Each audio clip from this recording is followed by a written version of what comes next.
네, 식사는 잘 드셨습니까? 안녕하세요. 저는 포티넷 코리아에서 클라우드 솔루션 관련된 기술 지원 업무를 맡고 있는 김기덕 차장입니다. 다시 한번 인사드리겠습니다. 아, 그,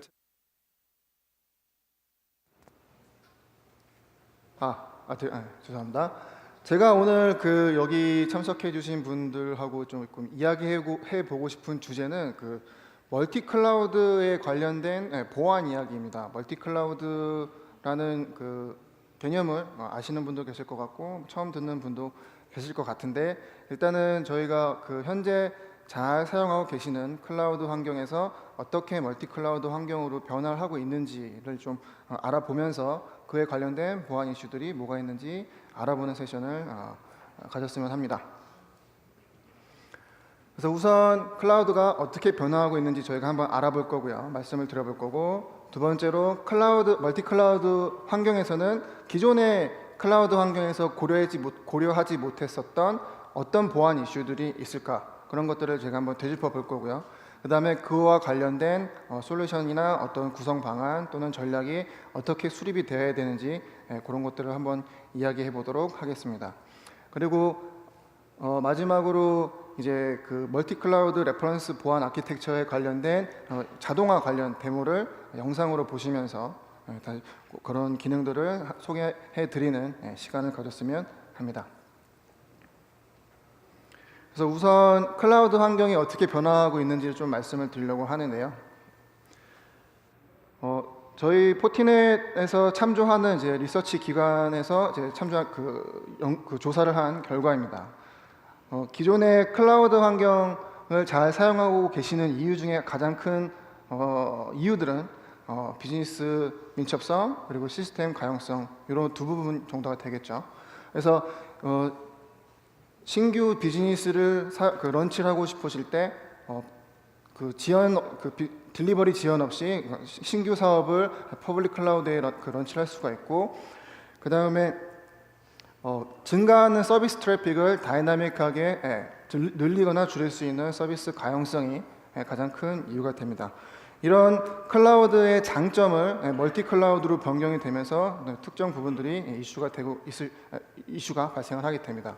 어쨌든 그래서 지금 조사에서 발표를 해주신, 조사에 참석을 해주신 보안 담당자분들, IT 부서의 담당자분들의 81%가 우리는 멀티 클라우드로 갈 계획이 있다. 그러니까 현재는 싱글 클라우드 또는 단일 클라우드 환경을 사용을 하고 계시지만 앞으로 2개 이상 그리고 3개 이상의 클라우드 환경을 우리 기업에서 사용하고자 한다라는 답변을 81%를 주실 겁니다. 그러면 도대체 왜 싱글 클라우드를 사용하고 있는 이런 장점들을 포함해서 왜 멀티 클라우드 환경으로 가려고 하는지에 대해서 다음 장에서 추가적으로 알아보겠습니다. 그래서 처음에 이제 클라우드가 좋다라고 하니까 클라우드 쪽에다가 서비스를 런치를 하셨죠. 그래서 잘 사용을 하고 계십니다. 그러다가 서비스 트래픽이 늘어나고 사업이 잘 되셔서 점점점 인스턴스도 늘어나고 인프라가 증가하게 됩니다.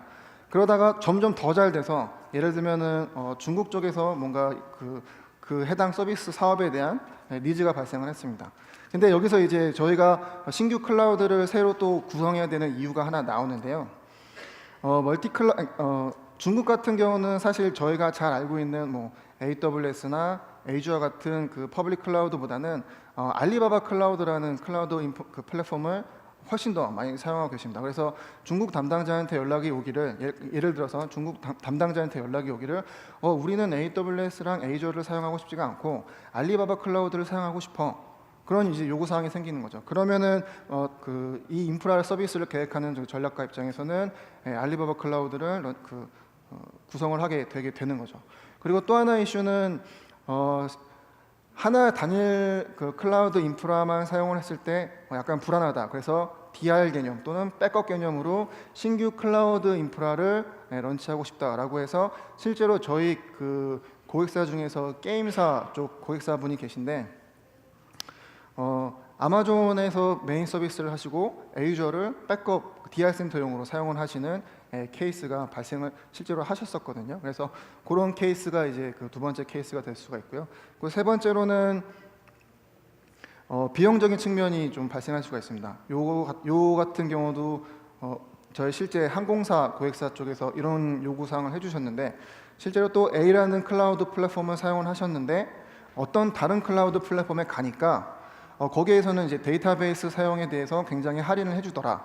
그래서 우리는 이 사용하고 있는 클라우드 서비스를 이 플랫폼에서 저쪽 플랫폼으로 옮기고 싶다라고 해서 저희가 실제로 뭐 VPN이나 포티넷 방화벽 그 이전 작업을 지원을 했었던 기억이 있었거든요. 그래서 그런 세 가지 정도의 측면에 의해서 이제 클라우드 인프라들이 서로 다른 형태로 운용이 되게끔 되는 경우가 발생을 실제로 했습니다. 그리고 이제 또 멀티 클라우드 환경이 되는 그 조건 중에 하나가 저희가 이제 뭐 컴플라이언스라고 얘기할 수도 있는데요. 실제로 기업에서 대외 서비스를 하시는 기업에서 고객의 정보를 저장하는 케이스가 실제로 이 그 외부에 있는 클라우드나 인프라 쪽으로 그 고객의 정보를 넣기를 꺼려하셔서 실제 그 본인들이 갖고 계시는 고객들이 갖고 계시는 데이터 센터에다가 저장을 해놓고 필요할 때마다 외부에서 가져가는 액세스하는 방식으로 구성을 하게끔 하는 것을 이제 원하는 케이스가 발생을 하죠. 그래서 데이터 센터를 또 유지를 하면서 외부에 있는 클라우드를 또 유지를 하게 됩니다. 그러면은 뭐 말씀드리는 워스트 케이스긴 하지만 이 모든 클라우드 환경을 다 아우르는 담당자가 필요하게 되는 거죠. 그리고 실제로 개발 인력이 조금 풍부하신 기업에서는 프라이빗 클라우드까지 실제로 구축을 하셔서 이것을 대외 서비스로 전환하시는 케이스도 있습니다. 그렇기 때문에 마지막으로 사스 어플리케이션 클라우드까지 마지막으로 전체적인 환경 자체가 아우러져서 움직이는 것들이 멀티 클라우드 환경이라는 거죠. 그래서 멀티 클라우드 환경을 다시 한번 정의를 하면 2개 이상의 클라우드 플랫폼을 사용하는 비즈니스 환경을 멀티 클라우드 환경이라고 합니다. 그런데 지금 제가 말씀드린 이유가 다 계획돼서 구성이 되었다라기보다는 필요에 의해서 만들어지면서 이런 구성 방안들이 나왔다라는 게 멀티 클라우드의 핵심입니다. 그 보안 담당자 또는 인프라 담당자 입장에서는 단일 그냥 데이터 센터에 운영되고 있으면 단일 데이터 센터만 운영을 하면 되거든요.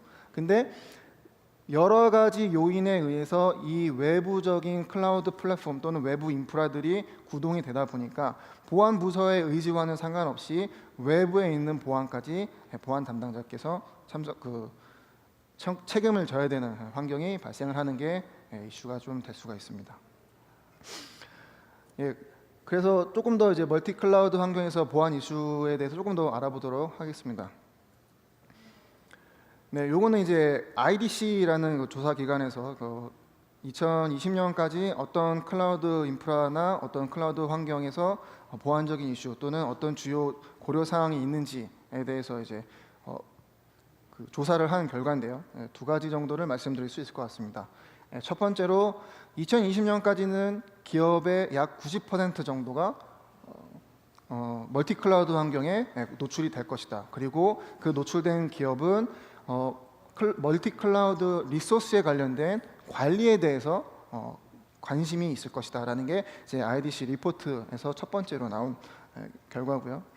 두 번째로 인터커넥티비티 관련된 얘기인데 그 API 이코노미라고 해서 실제로 그 API가 서비스와 서비스 간의 커뮤니케이션을 하면서 발생할 수 있는 비즈니스의 그 장점이 발생하거든요. 근데 그런 장점을 얻기 위해서 이 인터커넥티비티 관련된 보안 같은 것들, 그러니까 어플리케이션과 서비스 사이의 커뮤니케이션을 어떻게 제어할 거냐는 게 두 번째로 큰 이슈라고 보면 될 것 같습니다.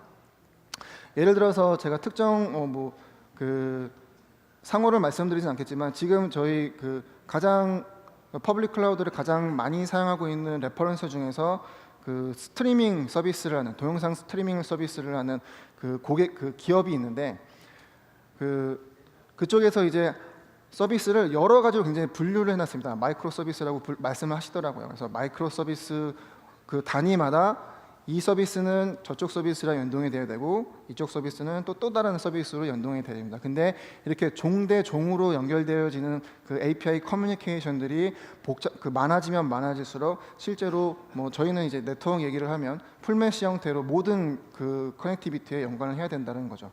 그래서 그런 복잡성이 어플리케이션과 서비스 사이에서 이제 발생할 수 있다라는 게 이제 가트너에서 이야기한 전망 중에 하나가 되겠습니다. 그래서 조금 더 그 커넥티비티 얘기를 하면 그 클라우드 인프라가 많아지면 많아질수록 그 클라우드와 클라우드 또는 서비스와 서비스 사이의 커뮤니케이션 빈도가 증가를 한다는 이야기를 드리고 싶은 거고요. 과연 이게 여기 보이시는 인스턴스 단위로 제어되는 게 좋을 것인지 아니면 이 그 클라우드 단위 또는 그 엣지 단위 그 경계면 쪽에서 제어되는 것이 무엇이 더 효율적인 것인지에 대해서 아마 다시 저희끼리 한번 고민을 해볼 필요가 있을 것 같습니다. 그래서 제가 드리고 싶은 말씀은 이 포인트와 포인트 사이의 서비스 커뮤니케이션을 어떻게 제어할 것인가라는 게 저희가 조금 고려해야 될 부분이라고 말씀을 드리는 거고요. 이런 커뮤니케이션이나 그 시스템 가용성, 민첩성을 해결하기 위해서 실제로 클라우드를 사용하시는 고객께서는 그 서비스 사업자, 클라우드 서비스 사업자가 제공하는 보안 기능을 사용하시는 경우가 굉장히 많습니다.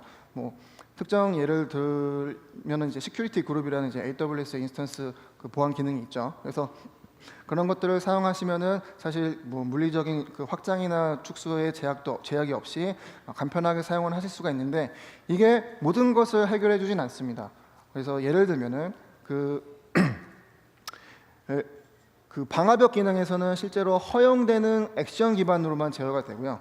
어떤 그 허용되는 범위 내에서 차단을 하고 싶은 경우에 대해서는 실제로 차단을 할 수가 없습니다. 그러면은 그거를 극복하기 위해서 또 ACL을 가지고선 관리를 하게 되는데 이 두 개의 관리 패널이 실제로 떨어져 있기 때문에 실제로 이걸 운영하거나 다뤄야 되는 담당자 입장에서는 굉장히 조금 불편함을 느낄 수가 있는 거죠. 그리고 물론 이제 모든 IT 인프라가 마찬가지긴 하겠지만 마찬가지로 VPC당 개수 제한이 있습니다. 그래서 해당 VPC에 올라가 있는 서비스가 굉장히 인터커넥티비티가 늘어나서 서비스와 서비스 간의 제어를 해야 되는데 API 컨트롤을 제어를 해야 되는데 그런 경우의 수가 점점 많아지면 많아질수록 여기 나와 있는 그 VPC당 그 적용할 수 있는 룰 개수가 점점 이제 줄어든다라는 거죠. 제한이 있다라는 거죠. 그래서 그런 약간 제한이 있고 마지막으로 이제 로그 관련된 것들에 대한 가시성이 실제로 그 단일 솔루션을 사용할 때와는 차이가 좀 발생을 한다라는 게 저희가 그 인스턴스 보안 솔루션을 사용을 할 때 고민해야 될 부분 중에 또 하나가 되었습니다. 그리고 여기 계신 분들이 그 오전에 패널 세션을 들으셨을 것 같은데 오전 패널 세션에서 그 네이버의 저희 고객분께서 가장 그 강조하시면서 말씀해 주셨던 부분이 이제 책임 공유 모델이죠. 내용은 잘 이해하셨을 거라고 생각을 합니다. 그래서 클라우드 인프라의 그 서비스 사업자가 책임을 가져야 되는 영역이 있고 그 다음에 실제로 서비스를 런치하신 고객께서 제어를 해야 되는 책임 보안 영역이 별도로 있습니다. 그래서 데이터나 컨텐츠, 어플리케이션, 그 다음에 그 설치되어 있는 OS 이런 부분에 대해서는 고객께서 직접적으로 관리를 하셔야 되는 거죠. 이 상위 부분에 대해서는 요 그 퍼블릭 클라우드 그 서비스 제공 업체가 제공하는 보안 기능으로는 사실 전체적으로 커버가 안 되기 때문에 저희 포티넷 같은 서드 파티 솔루션 보안 업체가 필요한 이유가 될 것 같습니다. 그 다음에 추가적으로 이제 저희 방화벽을 방화벽을 보안 솔루션으로 사용하는 케이스에 대해서 제약적인 조건이 좀 발생할 수가 있는데요. 가장 대표적인 게 이제 자동화 관련된 부분입니다. 그래서 클라우드를 사용하시는 가장 큰 이유는 가용성과 민첩성이라고 말씀을 드렸고 이미 잘 알고 계실 것 같은데 가용성과 민첩성을 거꾸로 말하면은 편리성이거든요. 근데 보안하는 담당자, 보안을 실제로 구현해야 되는 담당자 입장에서는 편리하게 되면은 자꾸 예외 변수가 생기고 편리라는 거는 사실 보안하고는 반대되는 개념입니다. 그래서 제어를 해야 되는데 자꾸 허용을 해주는 케이스가 발생하는 거죠. 마찬가지로 사용자가 클라우드 서비스에 들어왔습니다. 그래서 서비스가 잘 돼서 이제 사용자가 이제 증가를 하죠. 그러면 실시간으로 인프라가 증가를 하게 됩니다. 근데 이 실시간으로 증가되는 인프라를 현재는 그 보안 담당자 입장에서는 이 인프라 증가되는 것을 제어를 해야 되는데, 제어를 하려면은 정책을 넣든지 아니면 방화벽에 어떤 정보를 변경하든지 이런 것들에 대해서 반복적으로 그 루틴한 작업을 반복적으로 해야 된다는 단점이 있는 거죠. 그리고 이렇게 증가하는 인프라가 증가하는 환경에 대해서는 실제로 리소스가 어떻게 늘어날 것이며 어떤 리소스가 늘어날 것인지에 대해서 사실 예측이 불가능합니다. 그래서 이런 예측 불가능한 것들에 대해서 어떻게 수동 관리가 아니고 자동 관리가 될 것인지에 대해서 저희가 고민을 해봐야 된다라는 게 세 번째 저희 보안 이슈로 말씀을 드리는 거고요. 그다음에 네 번째로 저희가 어택 서페이스라고 표현을 하죠. 그래서 어택 서페이스라고 표현을 하는데 공격을 받을 수 있는 평면 자체가 늘어납니다. 저희가 데이터 센터만 관리하면 됐을 때는 실제로 데이터 센터의 경계 벽면을 방화벽으로 제한을 하고 그거에 대한 정책만 잘 관리를 하면 되는데, 클라우드 환경이 이렇게 데이터 센터뿐만 아니라 퍼블릭 클라우드 또는 프라이빗 클라우드, 통신사 클라우드, 그 다음에 SaaS 어플리케이션 클라우드까지 확장이 되는 순간 여기에서는 고객의 기업 데이터가 유출될 수가 있고요.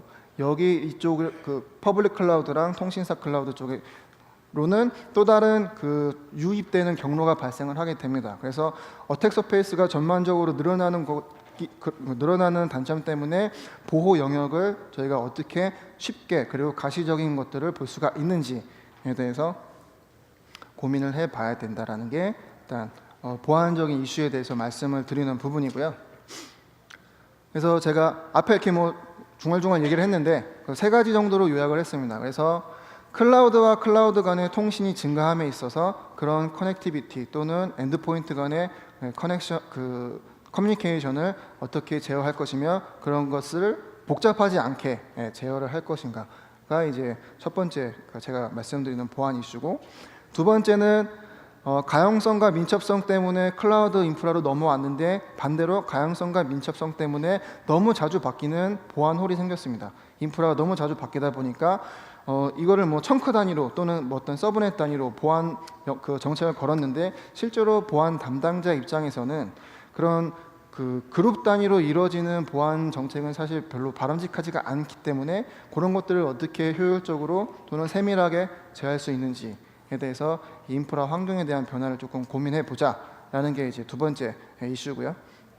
그리고 세 번째로 보안 대상 영역이 막 넓어짐으로 인해서 섀도우 IT 환경에서 발생할 수 있는 데이터 유출 또는 멀웨어 감염 이런 것들을 어떻게 제어할 수 있는지가 이제 저희가 고민해봐야 되는 보안 이슈라고 말씀을 드렸습니다. 그래서 방안은 간단하죠. 방안은 인프라 포인트 투 포인트 관리, 커넥티비티 관리를 할 때 요 접속 평면, 그러니까 접속되는 경로에서 커뮤니케이션을 제어하면 좀 더 효율적으로 관리가 될 수 있을 것 같고요. 그 다음에 오토스케일 등의 빈번한 인프라 변화가 일어날 때 그런 것들은 수동 제어가 아닌 자동 제어를 통해서 관리가 될 수 있다라고 하면 효율적인 보안 솔루션 운영 보안 전략이 될 수 있을 것 같습니다. 그리고 요 두 번째 요 관련된 부분은 제가 데모 동영상에서 어떻게 포티넷 솔루션에서 이루어지는지 한번 보여드릴 예정이고요. 그리고 세 번째로 기업 이 SaaS 어플리케이션 클라우드 쪽에서 발생하는 기업의 데이터나 기업의 고유 주요 정보들이 대해서 어떻게 가시성을 확보할 것이며 직접적으로 그쪽 SaaS 어플리케이션 클라우드 쪽에 접근 제어를 어떻게 할 것인지 저희 캐스비 솔루션 같은 솔루션으로 제어가 필요하다라는 게 이제 제가 말씀드리고자 하는 보안 전략 중에 하나였습니다. 그래서 이런 기능들이 복합적으로 구성된 레퍼런스 아키텍처를 말씀을 드리려고 하는데, 요거는 이제 어떤 서비스가 서비스별로 좀 나눠봤습니다. 그래서 대외 서비스 아니면 뭐 하이브리드 클라우드 서비스 이런 식으로 그 레퍼런스를 나눴고 그거에 대해서 한번 말씀을 드려보도록 하겠습니다.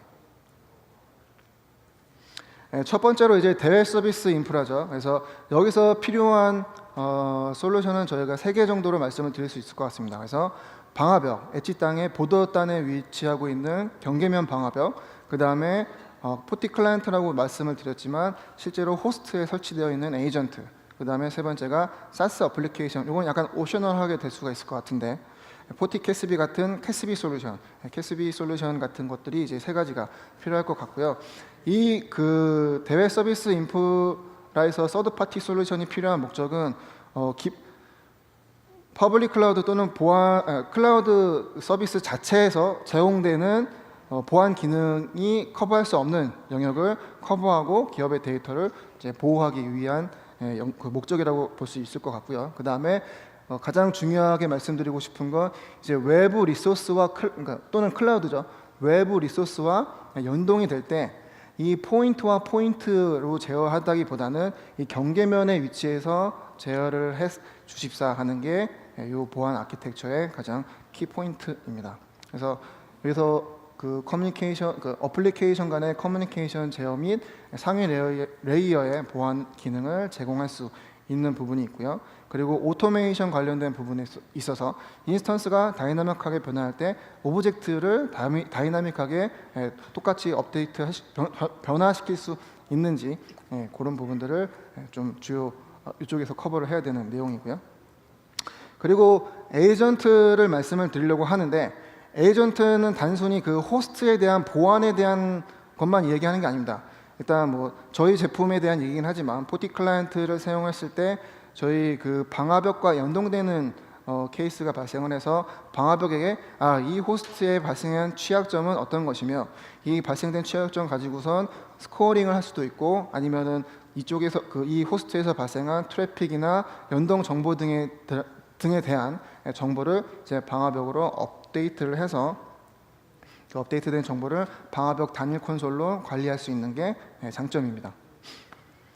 그리고 두 번째로는 요거는 약간 제너럴한 이야기인데요. 클라우드 보안 서비스 허브를 이제 구축하는 방안이죠. 사실 이거는 포티넷 솔루션만으로 구현될 수 있는 건 아니고 아예 VPC 또는 이제 그 클라우드 자체를 그 보안식 그 서비스 허브로 이제 아예 지정을 하는 거죠. 그래서 뭐 여기서는 조금 다양한 솔루션들이 적용이 될 수 있습니다. 그래서 차세대 방화벽, 뭐 웹방화벽, 이메일 보안 게이트웨이, 그 다음에 샌드박스 이런 것들이 요 하나의 트랜짓 VPC에 위치를 하면서 뭐 용량이 늘어나면 늘어난 용량대로 그 다음에 그 집중화된 보안 솔루션 간의 커뮤니케이션이 이제 집중화되는 거죠. 그래서 보안 서비스를 공유하고 집중하는 것, 그리고 모든 사이트, 모든 클라우드 서비스에 대한 보안을 이제 보안 서비스 허브를 통해서 연결하는 장점이 있습니다. 그래서 여기 보이시는 VPC나 뭐 다른 웹 어플리케이션 서비스들은 여기에 보이시는 트랜짓 VPC의 서비스를 보안 서비스를 받으시면 되는 형태로 구성이 되는 아키텍처고요. 그리고 요거는 조금 간단하게 포티넷 방화벽이 하이브리드 클라우드 환경에서 VPN 게이트웨이 통신을 지원하는 케이스가 될 것 같습니다.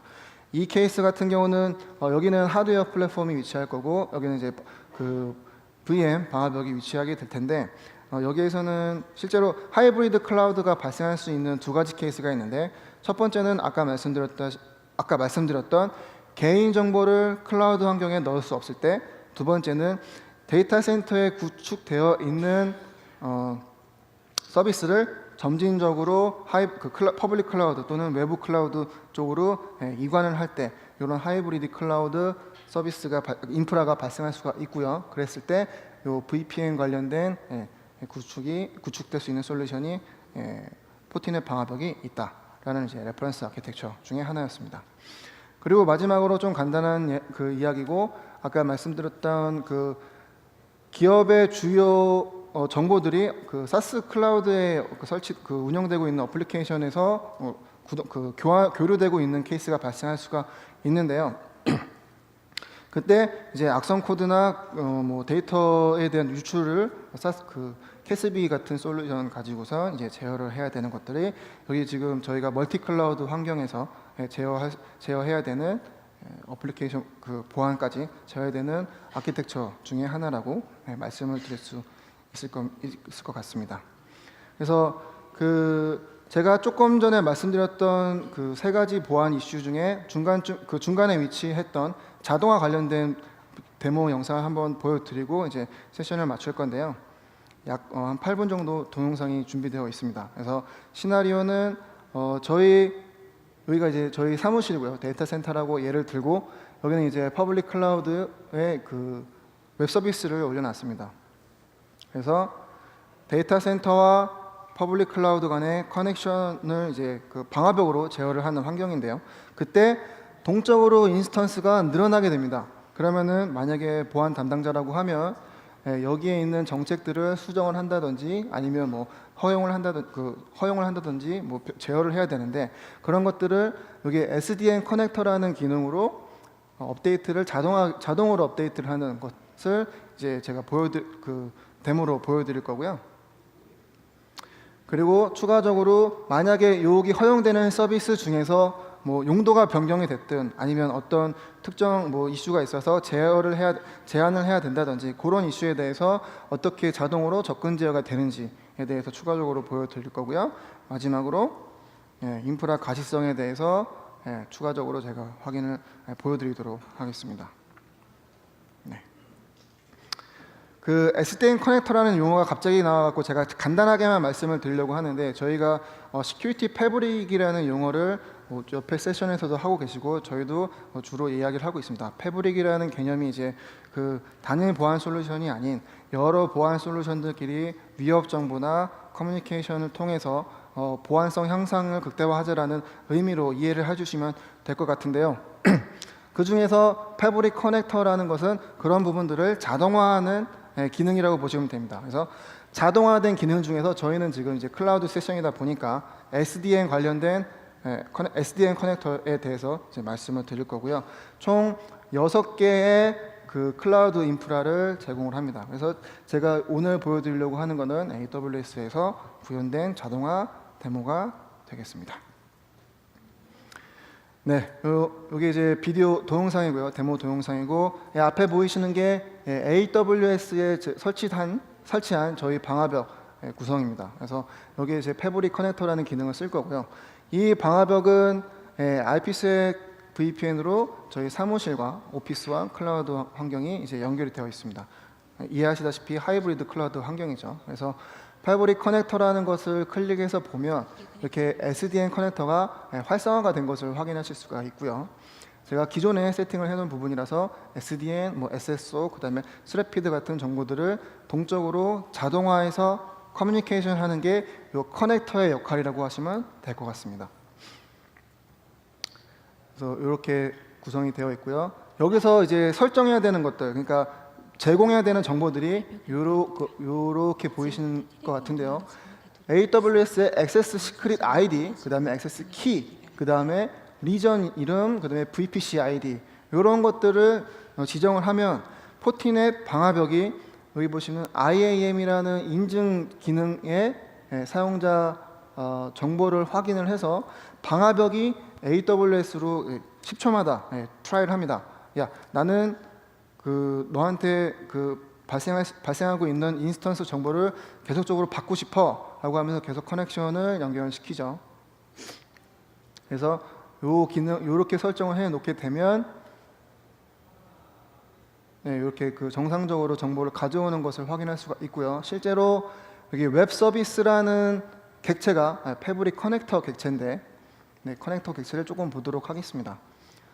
커넥터에 설정된 어드레스 정보를 가지고 와주세요 라고 설정을 해 놓으면 여기 AWS로 설정을 해 놓게 됩니다. 그러면은 여기 필터에서 X86 아키텍처로 되어 있는 인스턴스 정보를 갖고 올 것인지 아니면은 뭐 서울 리전 키를 사용하는 인스턴스 정보를 가지고 올 것인지 정보라고 하면 여기서는 이제 어드레스죠. 그리고 인스턴스 네임 태그가 파이어홀로 되어 있는 건지 윈도우 서비스로 되어 있는 건지 이런 기준을 갖고 있는 인스턴스의 어드레스를 가져올 것인지에 대해서 여기에다가 적용을 해놓는 것이죠. 그래서 기존에 IP가 하나가 보였었는데 윈도우즈 A라는 서비스를 윈도우즈 B라는 서비스와 함께 가져오도록 세팅을 변경을 했습니다. 그렇게 되면 저희가 10초 인터벌로 리퀘스트를 하기 때문에 몇 번 이제 트라이를 합니다. 그렇게 되면 실제로 아까 하나만 보였던 게 두 개로 확장이 되는 거죠. 인스턴스에 대한 IP 설정을 한 게 아니라 태그 정보를 추가를 한 것이죠. 그리고 여기 보이시는 바와 같이 A하고 B라는 서비스가 있는데 B라는 서비스가 161번 IP를 가지고 있는 상태가 됩니다. 그래서 실제로 정상적으로 접근이 되는지 A라는 서비스에 붙어봤고요. 그 다음에 B라는 서비스 1번 서버에 추가적으로 붙어봤습니다. 이렇게 확인이 되시고요. 그리고 다이나믹하게 증가하는 인스턴스를 제어할 수 있는, 어떻게 제어할 수 있는지에 대해서 확인을 하고자 해서 지금 죽어있던 인스턴스를 한 번에 시작을 시켜보도록 하겠습니다. 시작되는 시간이 있기 때문에 제가 조금 이렇게 브라우징을 하면서 시간을 조금 버는 그 액션을 하는데요.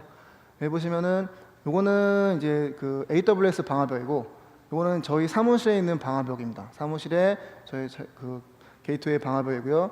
여기에서도 패브릭 커넥터 설정이 똑같이 되어 있습니다. 그래서 AWS에 있는 방화벽이 아니라 사무실에 있는 방화벽도 AWS 객체를 동적으로 가지고 올 수 있다라는 거고, 실제로 이제 8개가 보이는 환경인 거죠. 확인해 보면 이제 8개가 다 러닝이 되는 상태입니다. 그래서 지금 제가 운영자 입장에서 이 추가된 인스턴스, 그러니까 예를 들면 오토스케일 되는 인스턴스겠죠. 인스턴스에 대해서 제가 추가적으로 어드레스 구성을 하지 않았음에도 불구하고 10초만 기다려 주시면 8개가 나오죠. 어드레스 구성을 하지 않았음에도 불구하고 실제로 IP를 객체를 받아오게 되는 형태로 자동화가 구현이 됐습니다.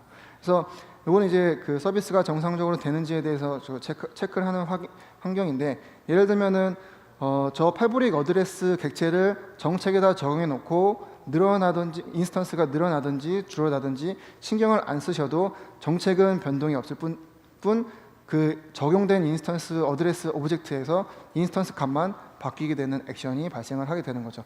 사실 이렇게 늘어났다 줄어드는 케이스에 대해서 보안 담당자가 수동으로 팔로우업을 할 수가 없기 때문에 이런 부분들은 굉장히 중요한 포인트가 될 수 있을 것 같고요.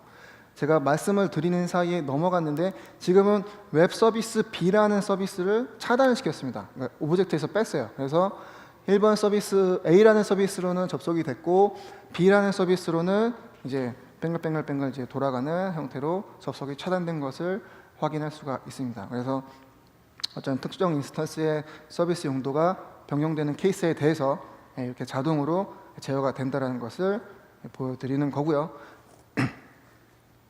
실제로 로그를 확인했을 때